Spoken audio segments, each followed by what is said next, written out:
Bien-aimés frères et sœurs dans le Seigneur, bonjour, je suis Carlos Rekandé pour 5 minutes avec Jésus-Christ. Le thème que nous abordons aujourd'hui est le danger d'être un Akan. Le danger d'être un Akan. Dans Josué chapitre 7 au verset 1, les enfants d'Israël commirent une infidélité au sujet des choses dévoué par interdit. Akan, fils de Carmi, fils de Zabdi, fils de Zérach, de la tribu de Juda, prit des choses dévouées, et la colère de l'Éternel s'enflamma contre les enfants d'Israël. Bien-aimés frères et sœurs dans le Seigneur, le danger d'être un Akan. Vous voyez ici ce qui s'est passé. Eh bien, Akan avait touché à ce qui était dévoué par interdit, ce que Dieu a refusé de toucher. Il a touché cette chose. Verset 4. 3000 hommes environ se mirent en marche, mais il prit la fuite devant les gens d'Aï. Verset 5. Les gens d'Aï le tuèrent environ 36 hommes. Ils les poursuivirent depuis la porte jusqu'à Shebarim et les battirent à la descente. Le peuple fut consterné et perdit courage. Verset 6. Josué déchira ses vêtements. Josué ne comprenait pas d'où pouvait provenir cet échec cuisant, d'où pouvait provenir cet échec lamentable. Ça étonnait Josué.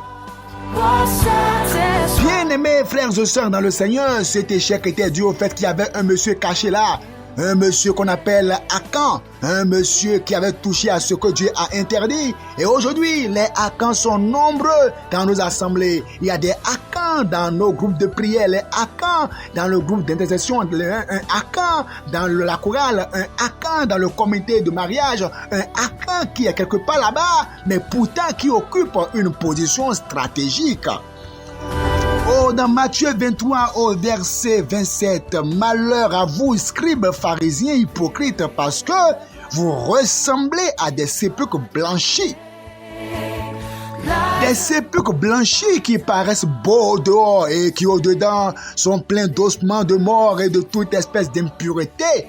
Vous, de même au dehors, vous paraissez juste aux hommes, mais au dedans, vous êtes pleins d'hypocrisie et d'iniquité. Voici les Akans. Akan occupe une position stratégique, mais Akan commet le péché en secret. Akan vit le péché en secret. Akan est vaincu par le péché. Akan boit le péché en secret. Mais pourtant, Akan est encore au micro. Pourtant, Akan est encore dans la chorale. Pourtant, Akan est dans la famille. Peut-être que dans la famille, il y a même une maladie qui est en train de sévir. Le père est gravement malade. Tout le monde est en train de prier le Seigneur. Alors que c'est juste parce que la fille qui est là-bas, cette fille-là, a commis l'avortement. Et c'est à cause de ça que Satan a trouvé la porte pour frapper le foyer. Mais pourtant, elle est là, cachée là, en train de manipuler son portable allègrement. Oh, c'est elle qui est Akan de la famille.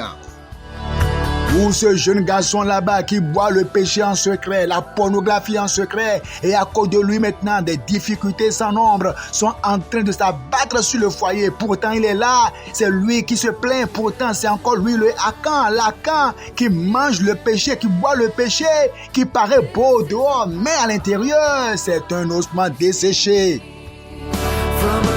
Oh, les Akans dans nos lieux de prière, des personnes qui ont commis la fornication. Cette fille a commis la fornication. Elle est une fornicatrice. Donc, elle est une fornicatrice. Et avec le fornicateur est au piano et la fornicatrice est au micro dans l'assemblée. Et ils savent très bien qu'ils sont des fornicateurs. Pourtant, le fornicateur est au piano, la fornicatrice est au micro et ils continuent à œuvrer. Ou carrément, c'est le pasteur lui-même qui est devenu Akan de l'église. Il a chuté, il a couché avec une femme dans l'assemblée, mais il n'a pas le courage de le dire. Et à cause de lui, la présence de Dieu n'est plus dans l'assemblée. La présence de Dieu n'est plus là, malgré qu'ils sont là à jacasser, à crier, à parler en langue. Oh, la présence de Dieu n'est plus là parce que quoi? Le pasteur est devenu un Akan. Et à cause de lui maintenant, la mort, la maladie s'abat sur les gens sur l'assemblée. Vous devez apprendre à prier et à ce que Dieu puisse vous révéler qu'est-ce qui est à la base de ce qui se passe avec vous dans votre entreprise. N'y a-t-il pas un Akan qui est là dans vos affaires? N'y a-t-il pas un Akan qui est là dans votre famille, vos enfants? N'y a-t-il pas un Akan qui est là dans l'assemblée? N'y a-t-il pas un Akan qui est là, caché là-bas et touchant à ce qui est interdit? Vous devez prier pour que le Seigneur vous révèle cela. Sinon, vous allez prier et combattre en vain.